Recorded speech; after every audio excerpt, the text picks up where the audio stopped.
नमस्कार। आज मंत्रिपरिषद में 19 एजेंडों पे स्वीकृति मिली है। सबसे पहला जो एजेंडा है उसमें राज्य सरकार ने एक नया विभाग गठन का प्रस्ताव लिया है। इस डिपार्टमेंट का नाम खेल विभाग होगा और ये डिपार्टमेंट ऑफ स्पोर्ट्स के नाम से जाना जाएगा। यह खेल विभाग अलग नया एक विभाग है। इसमें खेल कूद के विकास से संबंधित कार्य किए जाएंगे। खेल कूद और जो हमारे खिलाड़ी हैं उनके कल्याण से संबंधित कार्य किए जाएंगे। राज्य में जितना भी खेल इंफ्रास्ट्रक्चर है वह इसके अधीनस्थ होगा। बिहार राज्य खेल प्राधिकरण जो है वह भी इसके अंतर्गत होगा। खेल यूनिवर्सिटी इसके अंतर्गत होगा और जितनी भी संस्थाएं हमारे राज्य में हैं खेल से संबंधित वह सब अब इस खेल विभाग के अंतर्गत आएगा। इसका मुख्य उद्देश्य यह है कि राज्य सरकार खेल को बढ़ावा देगी और साथ ही साथ राष्ट्रीय स्तर और विश्व स्तरीय पर अपने उत्कृष्ट खिलाड़ी तैयार करने में इस विभाग से के माध्यम से हो सकेगा। तो ये नया विभाग खेल विभाग कहा जाएगा और डिपार्टमेंट ऑफ स्पोर्ट्स कहा जाएगा। इसके ये अलग डिपार्टमेंट होगा और ये पूर्व में पहले ये कला संस्कृति एवं युवा विभाग का एक अंश था। तो यह एक महत्वपूर्ण निर्णय है जहां पर एक नया विभाग गठन करने का राज्य सरकार ने निर्णय लिया। दूसरा निर्णय पंचायती राज विभाग से संबंधित है, जिसमें पंचायत स्तर पर जो प्रतिनिधि हैं उनके मानदेय में बढ़ोतरी का राज्य सरकार ने निर्णय लिया है। पंचायत स्तर पर जो 6 प्रकार के प्रतिनिधि हैं पंचायत स्तर पर, पहले हैं ग्राम पंचायत मुखिया हैं, दूसरे ग्राम पंचायत उप मुखिया हैं, तीसरे हैं ग्राम पंचायत सदस्य हैं जिसको वार्ड सदस्य कहते हैं, चौथे हैं ग्राम कचहरी सरपंच हैं, पांचवा है ग्राम कचहरी उप सरपंच हैं और छठे हैं ग्राम कचहरी सदस्य जिसको हम लोग पंच कहते हैं। ग्राम पंचायत मुखिया जो हैं इनका पूर्व में पहले मानदेय मासिक मानदेय है 2500 रुपये था। अब बढ़ाकर इसको 5000 कर दिया, दुगना कर दिया गया। ग्राम पंचायत उप मुखिया का मानदेय 1200 था, इसको बढ़ा के 2500 कर दिया गया है। ग्राम पंचायत सदस्य इसका 500 था, इसको बढ़ा के 800 कर दिया गया है। ग्राम कचहरी सरपंच जो हैं ये 2500 थे, इनको बढ़ा के 5000 कर दिया गया है। और ग्राम कचहरी उप सरपंच हैं जिसको 1200 से बढ़ा के 2500 कर दिया गया है। और ग्राम कचहरी सदस्य हैं पंच हैं जिसको 500 से बढ़ा के 800 कर दिया गया। तो यह बढ़ोतरी 6 पदों में की गई है। इधर भी दीजिए ना, तीनों आदमी उधर हैं आप लोग। मेरे भाई ये सब उसमें नहीं है, इसलिए जो बोल रहा हूँ ना उसको आप नोट कर लीजिए, ठीक है ना। उसमें नहीं है, हाँ, इसलिए मैं बार बार पूरा पढ़ रहा हूँ। जिला परिषद अध्यक्ष प्रमुख और इसका भी बता दीजिए। देखिए ना, मैंने आपको केवल ये कहा है राज्य सरकार ने जो निर्णय लिया है वो पंचायत स्तरीय प्रतिनिधि के संबंध में ही लिया है और 6 पंचायत प्रतिनिधि के संबंध में लिया है जिसको मैंने पढ़ दिया आपको। इसमें और किसी को कुछ पूछना हो? इसमें जो कुल व्यय होगा वो 3,39,38,38,85,600 रुपये मात्र होगा। अब संख्या भी मैं पढ़ देता हूं को, उसमें नहीं है, कृपया नोट कर लें। ग्राम पंचायत मुखिया हैं 8053 जो अब 5000 रुपये पाएंगे। ग्राम पंचायत उप मुखिया हैं 8053 हैं जो अब 2500 रुपये पाएंगे। ग्राम पंचायत सदस्य वार्ड सदस्य हैं ये 1,01,268 हैं जो अब ये 800 रुपये पाएंगे। ग्राम कचहरी सरपंच जो हैं ये 8053 हैं जो 5000 रुपये पाएंगे।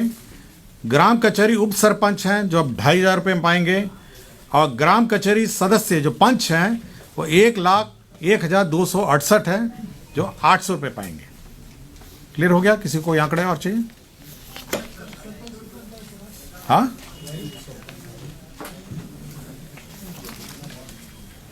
समाज कल्याण निदेशालय, ये जो समाज कल्याण विभाग है इसमें जो आंगनवाड़ी सेविका और सहायिका है इनके मानदेय में बढ़ोतरी राज्य सरकार ने की है। आपको जानकारी होगा कि जो मानदेय है सेविका और सहायिका आंगनवाड़ी केंद्रों पे, उसमें 60% भारत सरकार देती है और 40% राज्य सरकार देती है। यही प्रावधान है। समय समय पर राज्य सरकार ने अपना जो अंश है, जो 40% है, उसमें बढ़ोतरी की और भारत सरकार का अंश जो है वो यथावत रहा। अब राज्य सरकार ने इसको और बढ़ा दिया, अपना जो अंश है। और अब जो स्थिति है, मैं पढ़ देता हूं जो आपको जानकारी में। अब जो सेविका है, सेविका, उसका अब 7,000 रुपये हो जाएगा। 7,000 रुपये। पूर्व में इसको 5,950 मिलता था, अब ये हो जाएगा 7,000। और जो सहायिका है, इसको 2,975 रुपये मिलते थे, अब ये बढ़ के हो जाएगा 4,000। राज्य सरकार जो अंतर राशि है, जो भारत सरकार जो 60-40 में देती है, वो अंतर राशि अब राज्य सरकार देगी। अब अगर पूरा रेशो देखा जाए, जो 7,000 रुपये सेविका को मिलेगा और सहायिका को 4,000 मिलेगा, तो अब भारत सरकार का अंश जो हो जाता है वो 38.57 हो जाता है। 38.57% हो जाएगा भारत सरकार का अंश। और राज्य सरकार का जो अंश होता है इस पूरे व्यय में, वो 61.43, 61.43। मैं पुनः पढ़ देता हूं। आंगनवाड़ी सेविका का 5,950 होता है, उसको बढ़ा के कर दिया गया है 7,000। और आंगनवाड़ी सहायिका का है 2,975, जो बढ़ा के कर दिया है 4,000 रुपये। भारत सरकार का गाइडलाइन है कि 60% भारत सरकार देती है और 40% राज्य सरकार देती है। क्योंकि भारत सरकार ने अपना जो अंश है वो यथावत रखा है, इसलिए राज्य सरकार ने अपना अंश बढ़ा दिया है, जिस कारण से अब भारत सरकार का अंश हो जाता है 38.57 और राज्य सरकार का हो जाता है 41.43। गवर्नमेंट ऑफ इंडिया शेयर हो जाता है 38.57 और राज्य सरकार का हो जाता है 61.43। क्लियर है सबको? किसी को कुछ पूछना है? टोटल एक्सपेंस कितना हो जाएगा? हाँ, आपको संख्या मैं बता देता हूं कितने लोग हैं। सेविका है, कुल स्वीकृत पद है 1,15,009, 1,15,009। और सहायिका का है 1,15,009, कुल मिला के 2,30,018। अब इस टोटल जो प्रस्तावित वृद्धि है, अब फाइनल जो इंक्रीज है, जो वृद्धि हुआ है 286,37,24,100 रुपए मात्र। क्लियर हो गया आपको? 286 करोड़ 37,24,100। एडिशनल, ये एडिशनल है, टोटल कितना हुआ? एडिशनल को ये एडिशनल है। प्रस्तावित वृद्धि के उपरांत राज्य भत्ता हेतु राज्य स्कीम मद, ये राज्य स्कीम मद पर अतिरिक्त व्यय होगा। ये एडिशनल है 286.37 करोड़। ठीक है, मैं पूरा चार्ट आपको दे देता हूं, अब टोटल जोड़ घटाव कर लीजिएगा। ठीक है,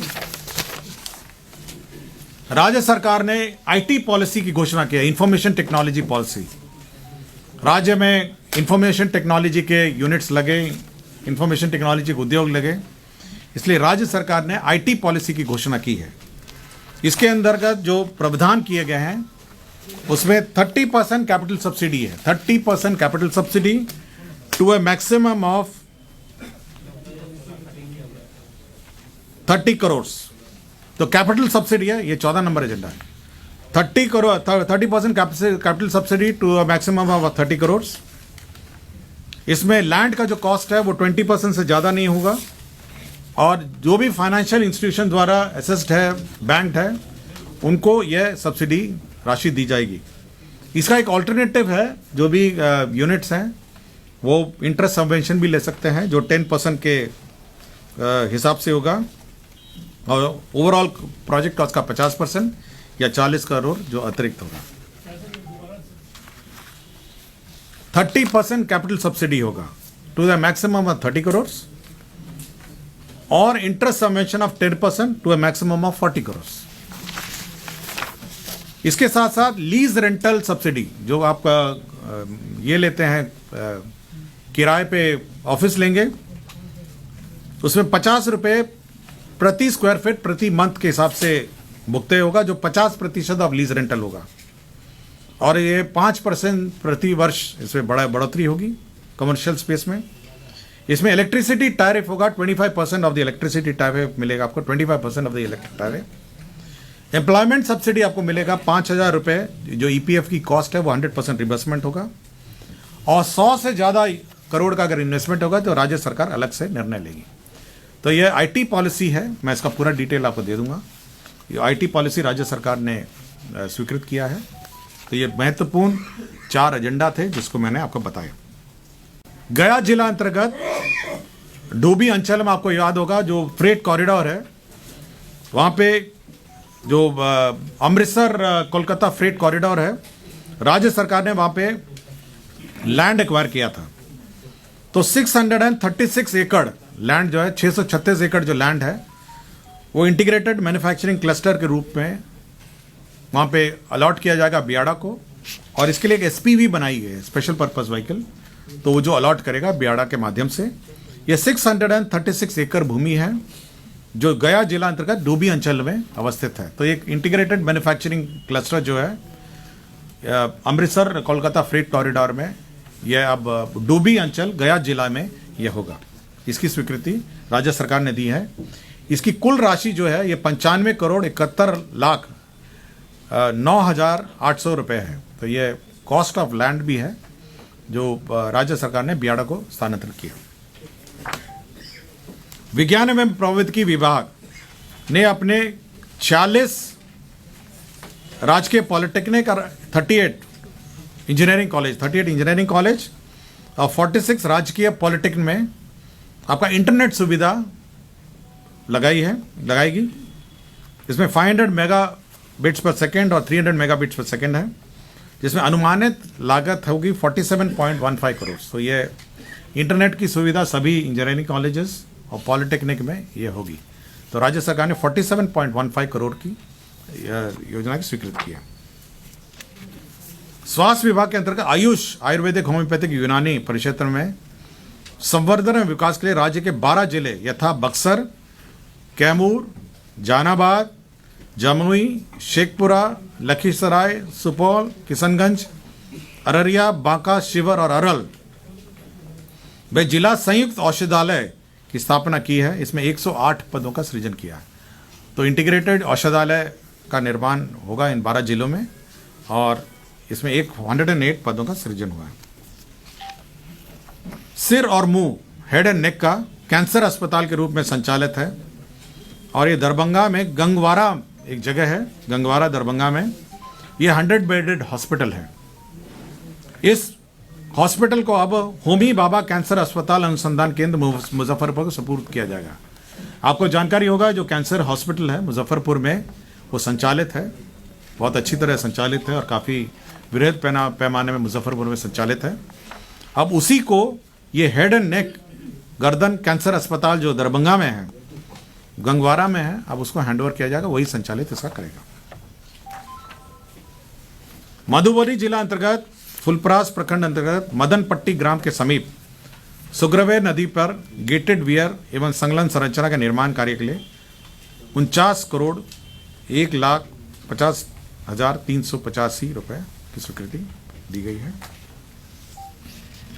पटना जिला अंतर्गत जो आपका मेट्रो रेल का स्टेशन है, Moinul Haq stadium metro station है, उसके लिए ज़मीन का स्थानांतरण किया गया।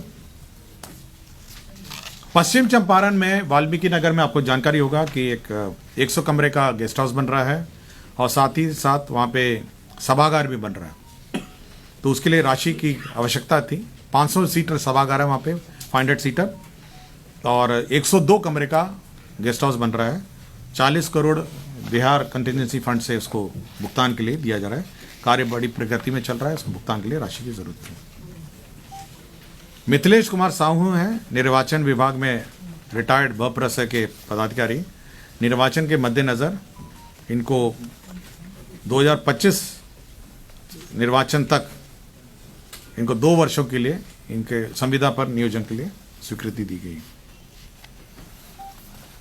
सामान्य प्रशासन विभाग ने राजधानी सेवाओं में प्रोन्नति के पद सोपान के तदर्थ पूर्णतः अस्थायी व्यवस्था के अंतर्गत राज्य कर्मी को प्रोन्नति के पदानुक्रम में विहित वेतनमान में उच्चतर पद का प्रभार लेने हेतु निमित्त प्रवृत्त अस्थायी स्थापना कार्यकारित व्यवस्था नियमावली 2023 लागू की है। इसका डेट था दिसंबर तक, उसको अब एक्सटेंड कर दिया गया है, तो समय सीमा को अब विस्तारित किया गया है। इसी पर स्वीकृत अब ये 12/2/2024 तक का जो प्रमोशन हो रहा था ये कार्यकारी व्यवस्था के अंतर्गत उसको एक्सटेंड करते हुए 12/2/2024 तक दे पाएंगे। सामान्य प्रशासन विभाग में संकल्प संख्या 7433 में जो कालावधि है, कालावधि में संशोधन किया गया है और न्यूनतम कालावधि में संशोधन किया गया है, इसकी स्वीकृति दी गई है। श्री रामेश्वर मिश्रा तत्कालीन मुंसिफ बेगूसराय, वर्तमान में सब जज और एसीजे वैशाली हाजीपुर हैं, उनको सेवा से बर्खास्त किया गया है। मनीष तत्कालीन प्रभारी उपाधीक्षक सदर अस्पताल कटिहार है, तो इनको सेवा माननीय उच्च न्यायालय के आदेश के आलोक में इनको वापस लेते हुए सामान्य सेवा मानते हुए सेवांत लाभ आदि भुगतान करने का निर्णय लिया है। बिहार अल्पसंख्यक आयोग में सदस्य सचिव का पद उप सचिव का से अन्य पदाधिकारी का पद सृजन किया गया है। स्वर्गीय दिनेश कुमार सिंह है, भूतपूर्व सदस्य बिहार विधान सभा, इन्होंने लिवर ट्रांसप्लांट किया था। 71,78,452 रुपये इनको भुगतान किया गया। यह भी माननीय सर्वोच्च न्यायालय के आदेश से हुआ है। तो यही एजेंडा आज 19 एजेंडा पर निर्णय हुआ है।